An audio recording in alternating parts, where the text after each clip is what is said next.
Hey everybody, this is just a quick intro because I don't know what to put on this video for the very beginning, so this is it. Ta-da! For those of you who do not know, me and my roommate are both critters, which translates to being fans of the show Critical Role, where some nerdy-ass voice actors sit around and play Dungeons and Dragons. Their words. And it's a fun show and very much enjoyable, and I don't know why I watch it. It's silly, but it's good. And when lockdown happened and things were going really weird, my roommate, who does calligraphy for the SCA and stuff like that, ran out of things to do because, well, we're not going to events, there are no scrolls going out, so she had very little to do. So she started a project. This video is my part in this project. You will be able to catch her stuff on WordPress, or I might make a video for her. We'll see what happens. But in general, it is a spellbook for the character Caleb Widogast, who is played by Liam O'Brien in the second season of Critical Role. And he has received it as of this video, but he hasn't received it. It's gotten to their offices. He knows it exists, but he doesn't know what it is yet. As of me saying this right now. It may have changed by now. But this is the making of that spell book. The rest of this is going to be photo montage and me voicing over it. So, that's the intro. Here's the book. First thing we did was decide to use a hidden Belgian binding. This is a test of that binding style done with some cardboard, some waxed rainbow thread, and some scrap blue notebook paper. Next, I sanded down some 1/2-inch plywood and created a press to press the pages flat while Penny continued to create more pages. These pages, by the way, are just scrap leftovers from her test work. Next, on those same scrap pages, I practiced punching with the cradle punch, which I also made, in order to see how it would be. I've never punched Perg before, so this was an experiment also. And here are the final quires, all but one. There are 4 sheets, or 8 pages to acquire, and they're getting ready to be folded. And here are some cheat sheets that Penny had made to keep the pages in order. This way they go where they belong. Pages folded and collected into quires, off to the press they go. Now they get to sit under pressure till things are ready to go. I don't want to smudge things. I begin to notice that the press I made started to bow under the pressure that was being put on the paper, but that's okay, it has served its purpose. Now to the fancy wood. This is a piece of walnut. It was amazingly well wrapped and had really gorgeous grain. I'm using the extra pages to measure out how much space I'm going to need, and then the pressed quires to see how thick the book is going to be. It turned out to be 3/4 of an inch, so I went to an inch. The blue painter's tape being an inch thick, I cut it out. This makes it easier to see what I am doing. And now I just measure out how big the book cover is going to be.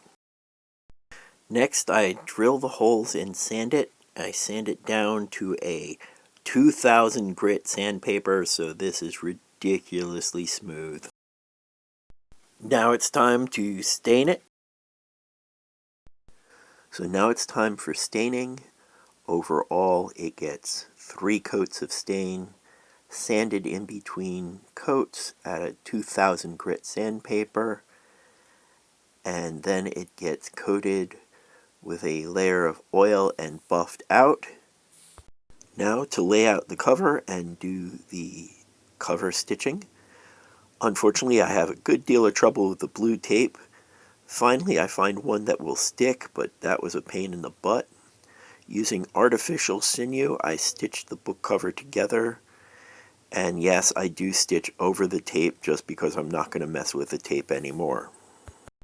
Unfortunately, the blue tape I did use did not play well with the cover. I buffed this out with a shop cloth to take care of the problem. Cover stitching done, it's now starting to get exciting. I now need to test fit the paper to make sure it all fits, and to double and triple check my measurements to make sure everything is good. And now it's time to punch the holes. This is pretty nerve-wracking because this is my chance in a half hour or so to destroy 300 hours worth of calligraphy and illumination. Using the cradle punch, I now punch out 3 sets of 3. Yes, there are 9 stitches to be stitched. And I stitch the book together using linen thread.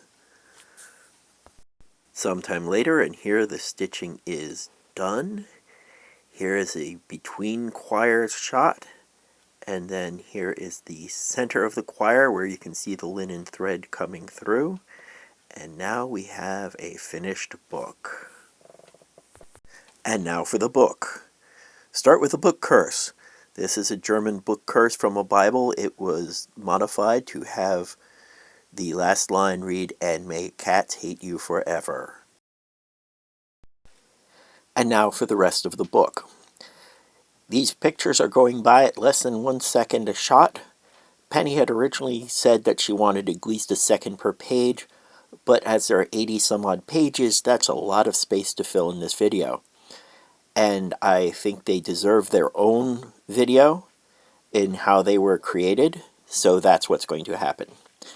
Basically, however, each one of the different designs is representing a different school of magic within Dungeons & Dragons, and each spell is then fitted into whatever design that school would be. Dudamancy is its own thing. Yes, some of the spells take up more than 1 page.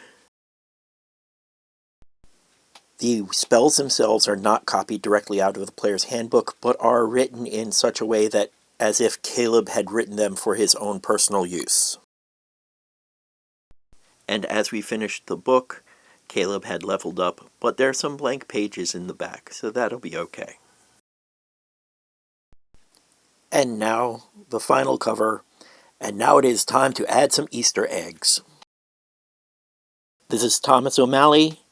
We used him not just because he looked like Frumpkin, but because he has pink paws, and we figured it'd be easier to get the ink off of them. So that was the plan. If you guys watch my other videos, that cat in the far corner is Jelly, and that's Runsky's sister. She loves you too. Tommy didn't want to be a stunt Frumpkin, especially when he found out what that meant. Now to practice my letter locking. This is a letter to Liam O'Brien, signed and sealed by Penny. Well, sealed by me, and maybe Ford shouldn't open this because Ukatoa will get him. Now to wrap the book in some leftover velvet, tie it off with the thing, and pack it away.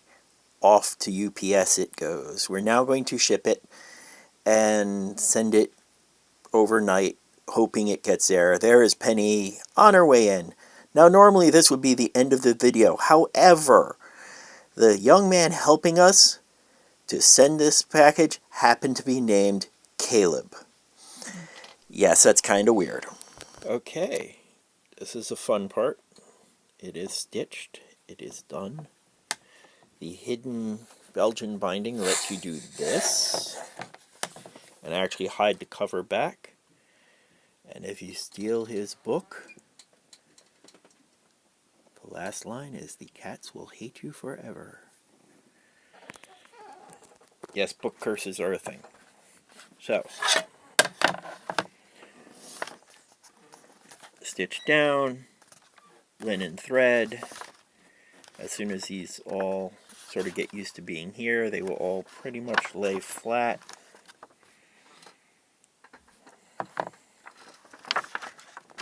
It is a book.